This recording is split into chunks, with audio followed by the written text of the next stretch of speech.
Здравейте, аз съм Ния.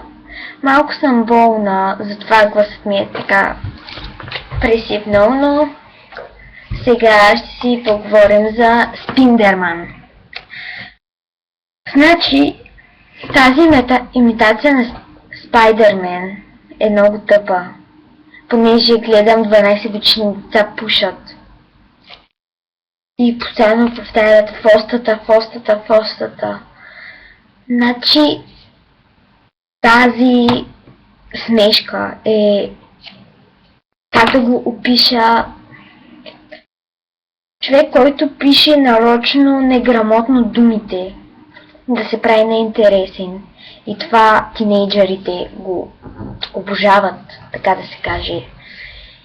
И му подражават. За което аз съм против този Спиндерман. Това е самата истина. И може да се абонирате за канала ето точно тук. Да, тук.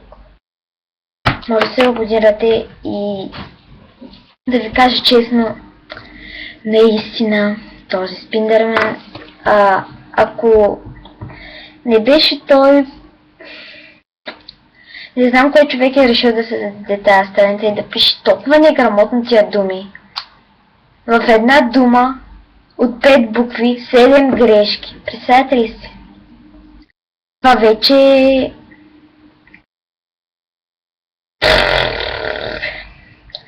Добре, чао за сега, понеже няма много време. И затова пак съм без приятелите си. Но някой друг път ще снимам с тях. Сега няколко дена без тях. Айде, чао!